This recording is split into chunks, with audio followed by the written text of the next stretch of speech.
आध्यात्मिक चर्चा में आपका स्वागत है।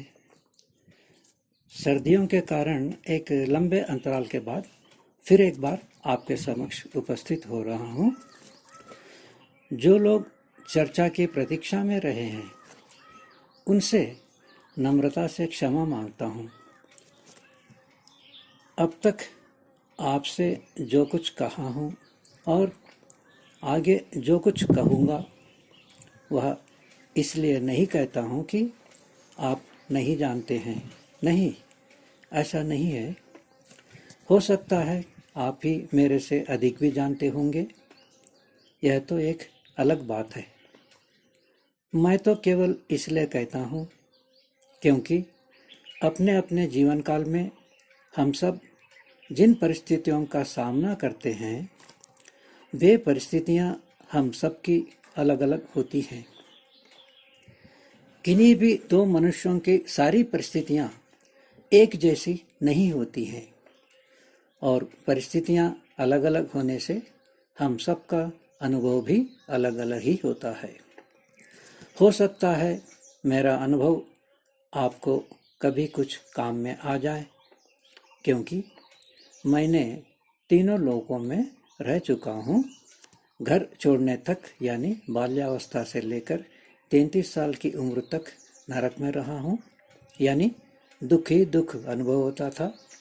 फिर घर छोड़ने के बाद 14 साल यानी 47 साल की उम्र तक भूलोक में रहा हूँ, यानी ना कोई विशेष दुख था ना ही विशेष सुख था।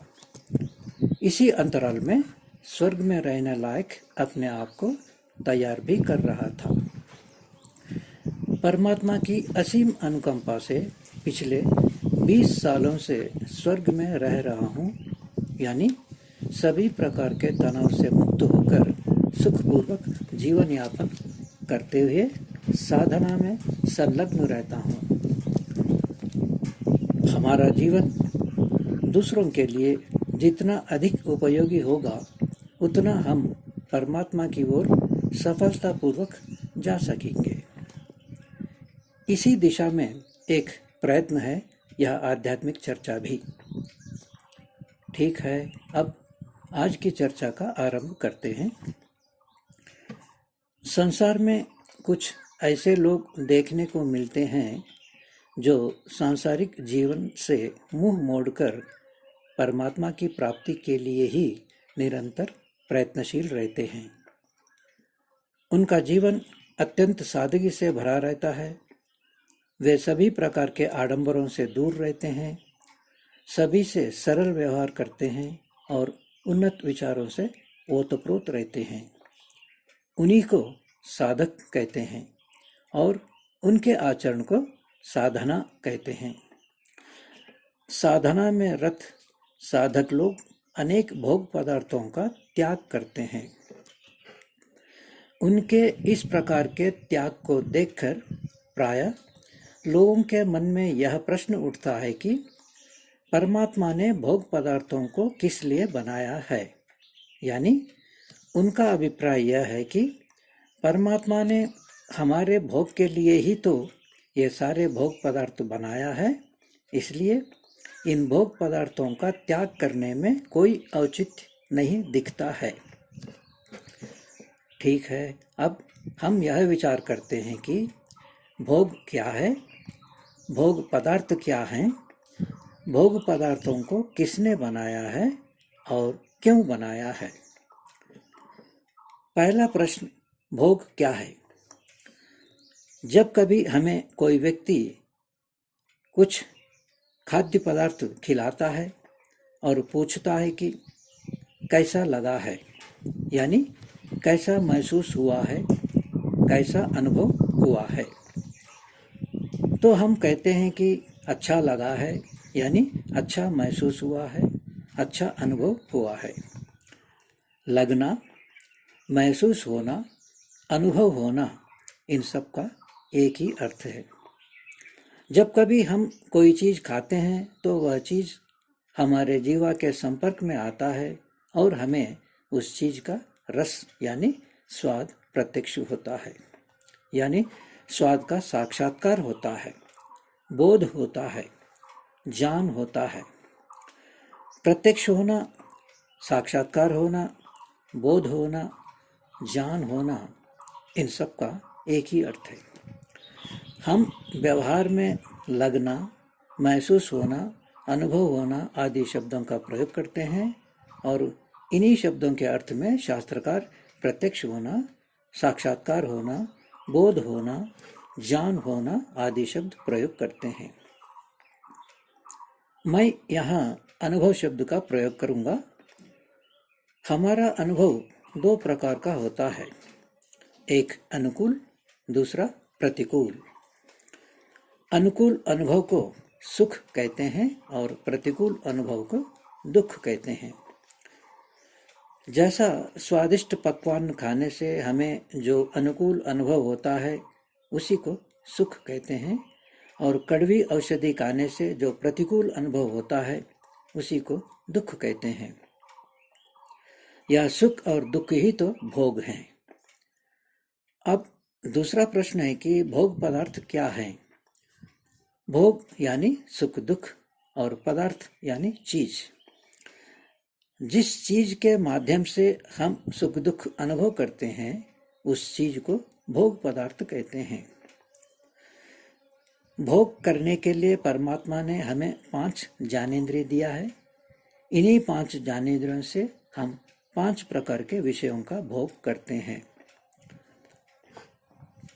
पहला विषय है शब्द, जो आकाश का गुण है और कान में रहने वाले श्रवणेंद्रिय से हम उसका अनुभव करते हैं। जैसा किसी वीणा आदि वाद्य यंत्र से आह्लादक संगीत सुनने से हमें अनुकूल अनुभव होता है, सुख होता है, और हृदय विदारक विषाद संगीत सुनने से हमें प्रतिकूल अनुभव होता है, दुख होता है। यहाँ भोग का विषय शब्द है और जिस वीणा आदि वाद्य यंत्र से वह शब्द हमें उपलब्ध हुआ है वही भोग पदार्थ है। अब दूसरा विषय है स्पर्श, जो वायु का गुण है और सारे शरीर में व्याप्त चर्म में रहने वाले स्पर्शेंद्रिय से हम उसका अनुभव करते हैं। जैसा प्रिय व्यक्ति के आलिंगन से हमें अनुकूल अनुभव होता है, सुख होता है, और कंकड़ आदि चुभने से हमें प्रतिकूल अनुभव होता है, दुख होता है। यहाँ भोग का विषय स्पर्श है और प्रिय व्यक्ति का शरीर और कंकड़ आदि भोग पदार्थ हैं। अब तीसरा विषय रूप है, जो अग्नि का गुण है और आंख में रहने वाले चक्षुर इंद्रिय से हमें उसका अनुभव होता है। जैसा मनोहर दृश्य आदि देखने से हमें अनुकूल अनुभव होता है, सुख होता है, और भयानक दृश्य देखने से प्रतिकूल अनुभव होता है, दुख होता है। यहाँ भोग का विषय रूप है और दृश्य भोग पदार्थ है। अब चौथा विषय रस है, जो जल का गुण है और जिह्वा में रहने वाले रसनेंद्रिय से हम उसका अनुभव करते हैं। जैसा मन पसंद का मिठाई खाने से हमें अनुकूल अनुभव होता है, सुख होता है, और कड़वी चीज खाने से प्रतिकूल अनुभव होता है, दुख होता है। यहाँ भोग का विषय रस है और मिठाई और कड़वी चीज भोग पदार्थ हैं। अब पांचवा और अंतिम विषय है गंध, जो पृथ्वी का गुण है और नाक में रहने वाले घ्राणेंद्रिय से हम उसका अनुभव करते हैं। जैसा सुगंधित फूल को सूंघने से हमें अनुकूल अनुभव होता है, सुख होता है, और सड़ा हुआ चीज को सूंघने से प्रतिकूल अनुभव होता है, दुख होता है। यहाँ फूल और सड़ा हुआ चीज भोग पदार्थ हैं। भोग पदार्थ तो अनंत है, उनकी गिनती करना संभव नहीं है, किंतु भोग किए जाने वाले विषय शब्द आदि 5 ही है, जो हमारे सुख दुख के कारण बनते हैं। अब तीसरा प्रश्न है, भोग पदार्थों को किसने बनाया है। उदाहरण के लिए एक भोग पदार्थ गन्ना लीजिए, जिसे भगवान ने बनाया है। उस गन्ने से राख, गुड़, शक्कर, खांड, चीनी और चीनी से सैकड़ों प्रकार के मिठाइयाँ किसने बनाया है? मनुष्य ने बनाया है। परमात्मा ने बनाया है एक, और उस एक से मनुष्य ने बनाया है सैकड़ों। गन्ना अधिक चूसकर कोई रोगी हुआ हो, ऐसा कभी देखने को या सुनने को नहीं मिलता है, किंतु मिठाइयाँ खा खाकर रोगी होने वाले तो लाखों लोग मिलेंगे। इस प्रकार परमात्मा ने जितने भोग पदार्थ बनाया है, उससे हजारों गुना अधिक हमने अर्थात मनुष्य ने बनाया है। अब चौथा और अंतिम प्रश्न है कि भोग पदार्थ क्यों बनाए गए हैं? परमात्मा ने जिन भोग पदार्थों को बनाया है, उनको तो हमारे जीवन निर्वाह के लिए बनाया है। मनुष्य ने जिन अनगिनत भोग पदार्थों को बनाया है, उनको तो सुख की खोज में बनाया है। इसी सांसारिक सुख की खोज में ही सारा जीवन बीत जाता है। जन्म जन्मांतर में यही सिलसिला जारी रहती है। जैसा भूमि के मध्य में केंद्र बिंदु पर गुरुत्वाकर्षण शक्ति ग्रेविटेशन होने के कारण भूमि हमारे शरीर को अपनी ओर खींचती रहती है, इसलिए हमारा शरीर भूमि से चिपका रहता है और इसी आकर्षण शक्ति के कारण हमारे शरीर में भार भी रहता है। इसी प्रकार सांसारिक भोग पदार्थों में रहने वाला विषय सुख हमारे मन को अपनी ओर खींचती रहती है, इसलिए हम संसार से चिपके रहते हैं, परमात्मा की ओर नहीं जा पाते हैं। इसी आकर्षण के कारण मन में तनाव रहता है, भारीपन रहता है, क्योंकि आकर्षण के कारण भोग पदार्थों को प्राप्त करने की इच्छा उत्पन्न होती रहती है और हमेशा अपनी इच्छानुसार भोग पदार्थों को प्राप्त कर नहीं पाते हैं, अंततः तनावग्रस्त हो जाते हैं। कोई हताश होकर आत्महत्या भी कर लेते हैं। अब प्रश्न होता है कि तनाव से कैसे मुक्ति पाएं? जैसा हम यदि भूमि की आकर्षण शक्ति की परिधि को पार करके दूर अंतरिक्ष में जाते हैं, तो भूमि हमारे शरीर को अपनी ओर खींच नहीं पाती है और हमारा शरीर भारहीन हो जाता है, हल्का हो जाता है। उसी प्रकार हम सांसारिक आकर्षण से दूर हो जाते हैं तो सांसारिक इच्छाएं समाप्त हो जाती हैं। जब लौकिक इच्छाएं रहेंगी ही नहीं तो तनाव भी नहीं रहेगा। तनाव समाप्त होते ही मन हल्का हो जाएगा, शांतिपूर्वक जीवन बिताएंगे। सांसारिक आकर्षण से दूर होने का क्या उपाय है, इस पर आगे विचार करेंगे। सांसारिक आकर्षण कितना खतरनाक होता है, इस बात को समझने के लिए एक घटना सुनाता हूँ। यह तो सब जानते हैं कि सांपों में काला नाग बहुत विषैला होता है। यदि वह किसी को काट लेता है तो फिर उसका बचना असंभव होता है। जब वह सांप केंचुल को छोड़ देता है तो उसका शरीर चमकदार हो जाता है, बहुत सुंदर दिखता है और वह बहुत स्फूर्तिला हो जाता है। एक बार इस प्रकार का केंचुल को छोड़ा हुआ नाग भूमि से 1-2 फुट ऊपर सिर उठाकर फण फैलाकर नाच रहा था। कुछ लोग वहां इकट्ठे होकर उस शानदार दृश्य को देख रहे थे। उनमें एक छोटा बालक भी था। सांप का गोल गोल चमकदार मुलायम शरीर बालक को इतना आकर्षित किया कि उसने उसे पकड़ने के लिए पास में जाने लगा, तो बड़े लोग उसे डांटकर पीछे की ओर खींच लिया। फिर बार बार बालक आगे बढ़ने लगता है और बड़े लोग उसे रोकते हैं, किंतु एक बार बालक अचानक दौड़कर उसे जोर से पकड़ लेता है। बस क्या कहना है, जैसा ही पकड़ लिया तुरंत सांप बहुत गुस्से में बालक को 2-3 बार डसकर वहां से तेजी से भाग लिया। तत्काल बालक भूमि पर गिर पड़ा और तड़पते हुए अंतिम श्वास छोड़ दिया। एक अनहोनी हो गई, सब लोग सन्न रह गए।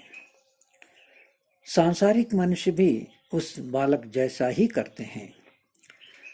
क्षणिक सुख के लोभ में संसार से बार बार चिपकते रहते हैं और अनेक प्रकार के दुख भोगते रहते हैं। शास्त्रकार अनेक प्रकार से सचेत करते रहते हैं कि संसार से चिपकोगे तो दुख के दलदल में फंस जाओगे, फिर भी मानते नहीं हैं। मोह के कारण भोगों में लिप्त होते ही रहेंगे और बार बार दुख भोगते भी रहेंगे।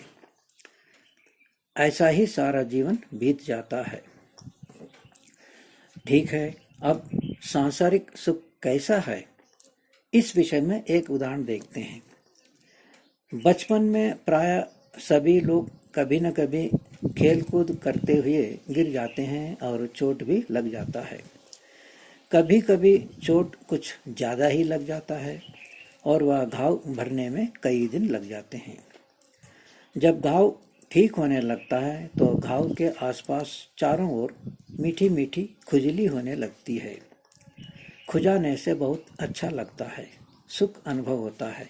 इसलिए बच्चे खुजाते रहते हैं, किंतु बड़े लोग जब देखते हैं तो डांटकर खुजाने से मना करते हैं, क्योंकि वे यह जानते हैं कि खुजाते खुजाते घाव पर जमी पपड़ी उतर जाएगी, फिर से घाव हो जाएगी और घाव की पीड़ा झेलना पड़ेगा फिर।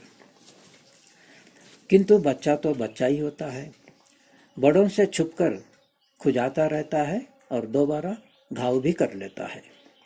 ऐसा ही सांसारिक मनुष्य क्षणिक सुख की लालच में शास्त्रकारों की बात नहीं मानते हुए बार बार विषयों के भोग में लिप्त होता रहता है और दुख के दलदल में फंसकर रोता भी रहता है।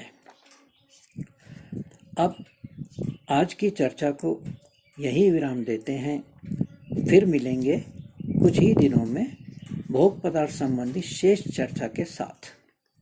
अंत में सबके लिए मंगल कामना करते हैं।